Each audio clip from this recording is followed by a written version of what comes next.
Hello everyone, and welcome back to Cooking with Suzanne. I hope you enjoyed our little mini series of desserts. I know that Bob and I certainly enjoyed plenty of carrot cupcakes, creme brulee, and almond clusters, and I hope you did too. So we're moving on to the letter E. What do you think we're making? It was either eggplant, which is really not in season right now, definitely eggs we could have picked, but I decided to share with you bread that I absolutely love, which are English muffins. I know that we all have plenty of time right now to be making bread. It's the perfect time. So let's get started. I have all my ingredients right in front of me, and as you know, this is called mise en place, and we're all set and ready to go. All right, so let's get started with our English muffins. I have here 1 cup of water and 1 cup of whole milk. I have 2 tablespoons of granulated sugar, and I have 1 teaspoon of sea salt, fine sea salt I'm using here. You can use kosher salt. You might want to add just a little bit more, however. So this is 1 teaspoon of fine sea salt. And we're going to put this on the stove and bring it to a boil. So this is considered an enriched bread, and the reason for that is because it's enriched with milk, a little bit of sugar, and also an egg. And so it's different from your basic baguette, which is just flour, yeast, and water. And this is considered an enriched bread, or a sweet bread in essence also. Okay, so these are the rest of my ingredients. I'm just going to put this aside and talk about the remainder of our ingredients. I have actually, let me grab my flour. I have 4 cups of flour here. I have 1 tablespoon of active dry yeast. Okay, and I'm going to just take the dry yeast and add it to my flour. I have 4 cups of flour here. Let me check our liquid back here, our milk and sugar. I think it's almost to a boil, so I want to watch it. Once it comes to a boil, I'm going to add our 3 tablespoons or 1.5 ounces of unsalted butter. I have plenty of salt that I added, so you don't want to use salted butter here. Okay, so this is coming to a boil. So take it off your stove and grab a whisk and just add, I'm just going to grab a towel here, put it down, and add the butter to our milk and water and sugar and salt. And just whisk this until it's incorporated. Now you need to leave this to cool down. So it needs to come to room temperature before we go ahead and add our egg. If you don't let this cool down a little bit and come to room temperature, the egg will cook and it will curdle, which you don't want to do. So I'm just going to take the milk and put it in a bowl. I actually have a bowl of ice water here in my sink, just to bring this, to let this cool down a little bit quicker for us so we can move on. So right over here, I just have a bowl and it's sitting in some ice water, and I'm just going to pour it in that bowl, and we'll stir it every once in a while so that it can cool down just a little bit faster. If you were not in a hurry, you would not have to be doing that step at all. You could just leave it in your pot, let it, cool down on its own, and you'd be all set. So I'll just keep an eye on this. And in the meantime, we can talk about, I'm just going to put the flour and yeast aside, and we'll talk about shaping our English muffins. What you need are some English muffin rings. And they are very readily available almost anywhere. You can get them on Amazon, you can get them in a lot of supermarkets. So they come in boxes of 4, and you're going to need 3 boxes. This is going to make 12 English muffins. So I have a tray here I lined it with a sheet of parchment paper. And to that, I have some very fine cornmeal. You can use any store-bought cornmeal. And you just want to sprinkle the bottom of your parchment with the cornmeal.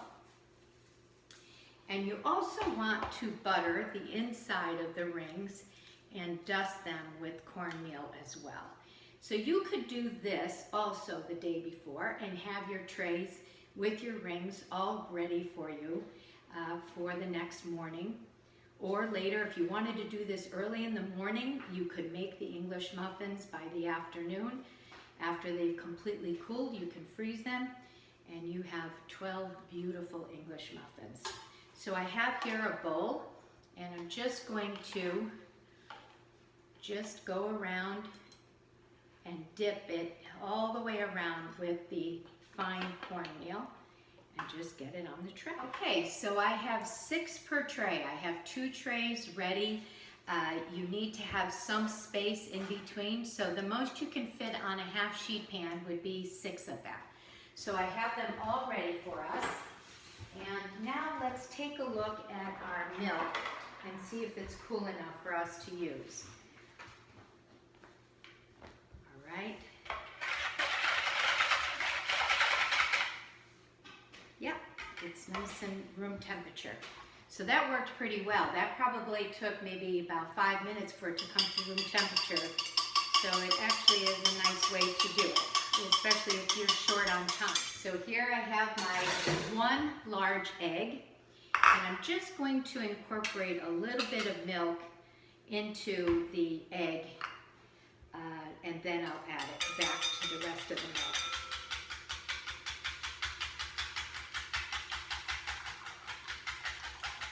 This is called tempering. When you temper the warm milk into the egg so that it doesn't curdle on you, then you can go ahead and put it all together, which we have right here.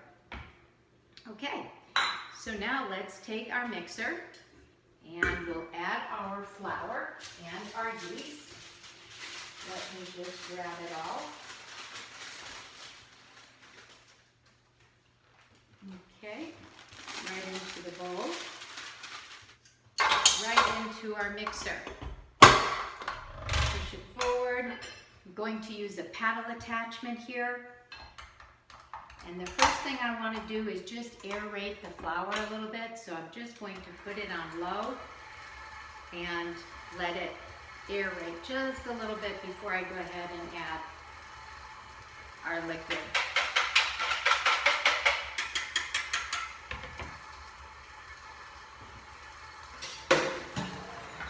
Okay. Now all you have to do is just add your liquid to your dry ingredients. I'm going to raise it just a little bit. And just add it slowly until it all comes together.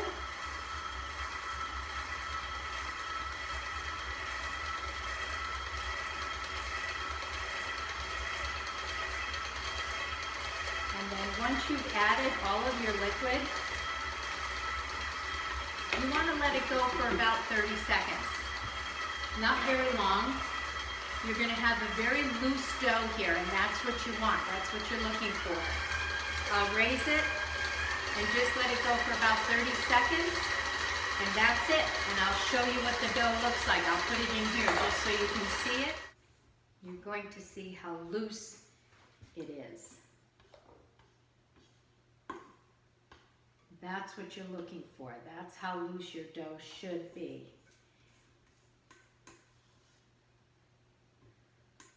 And there you have it. There is your dough. It's very loose, as you can see. Beautiful. Now I'm just going to cover this and refrigerate this for 4 hours, and then we'll be back to actually shape the English muffins and let them rise. Be right back. Okay, so welcome back. I just took my dough out of the refrigerator. I let it rest for about 8 hours. And when I was telling you 4 to 8 hours, that's your window. You can leave it in the refrigerator as little as 4 hours and then take it out and start making your English muffins, or up to 8. And I let this rest overnight, so now I'm ready to go. I'm just going to uncover it, and the only things that you need are your 2 trays, which we've already buttered and put the cornmeal around each ring. And you need an ice cream scoop with a bucket of cold water and some more cornmeal that we're going to sprinkle over the top. Cold water here, and all you need to do is the first thing I want to do is actually just take my pastry scraper and just push the dough down from the edge of the bowl, and then we can get started. Just scrape down the sides. It is sticky. It's nice and sticky. So here we go. Now just take your ice cream scoop. This is a 2.5 inch. And just go in, scoop out some dough, and put it into your ring. Just go around. This is one dough that you don't even have to really work with your hands, using your hands. Move this aside, and now you want to use your fingertips dipped into the water so that you can go in and spread it around. Just spread it out. Okay. And that's all you need to do. And once you have these all done, you're going to sprinkle the top. Let's just get these all finished. And all I'm doing is just spreading the dough to the edge of each ring. And the cold water helps so that the dough doesn't stick to your fingertips while you're doing this. There we go. And once you have that done, then you just take some cornmeal and sprinkle the top with the cornmeal. And this needs to rest anywhere from an hour to an hour and a half in a nice warm spot. It depends on how warm your kitchen is. I would say an hour to an hour and a half is about right. And I just take a dish towel and just cover it with the dish towel and just let these rest. And then they need to just come over the top of each ring. So I'll show you that when they're finished, and then we'll get them in the oven. Welcome back. I just checked our English muffins after exactly 1 hour, and they are more than ready to go into the oven. As you can see how beautifully they have risen. Okay, so these are going in the oven, 400 degrees. Anywhere, these ovens are electric, so anywhere from 20 to 25 minutes. Okay, I just removed our English muffins from the oven. These took about 22 minutes. And for me, the best way that I can generally judge is usually I lift one out of the ring. I lifted this one out, and you just want to make sure that it feels very, very light, which this does. And you can see the bottom is nice and golden brown. And what you want to do is, hopefully your hands can handle it, is take them out right away. You don't want to leave them in the rings because you don't want them to sweat at all. So you want to remove them from the rings as quickly as you can. And they're really not too hot. A little bit hot, not too bad. So these are our beautiful, beautiful English muffins. Look at that. Okay, so I think that our English muffins are cool enough to cut. And we have Hello, everyone. I was just going to say we have someone joining us for English muffins. Now they're all done. I'm Bob. Pleasure to be back. Okay. Pleasure to see you back, too.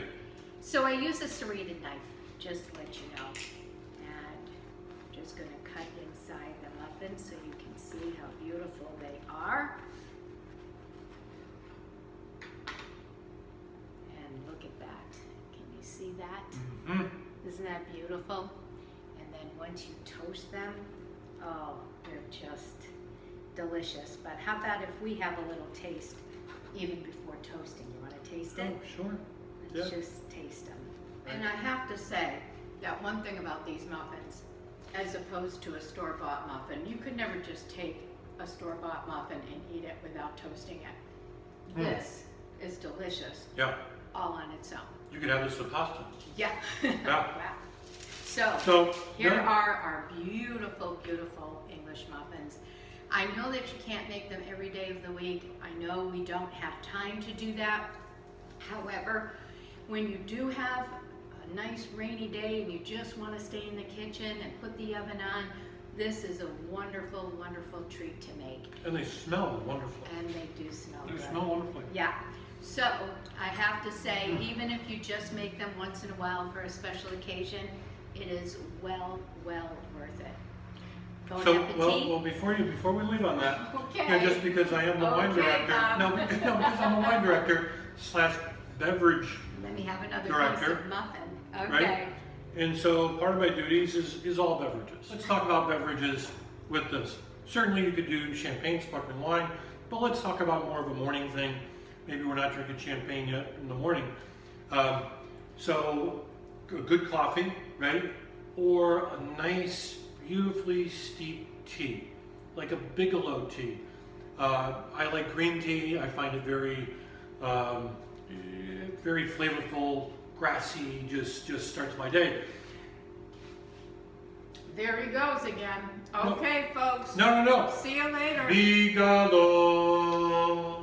Bigelow. So we'll be moving on to the letter Bigelow. F. And I think we have a couple of nice dishes in store for you. And I think that our wine director will be involved in those. So Nice. look forward to it. Cheers. Okay, cheers everyone. Raleigh, cheers to you.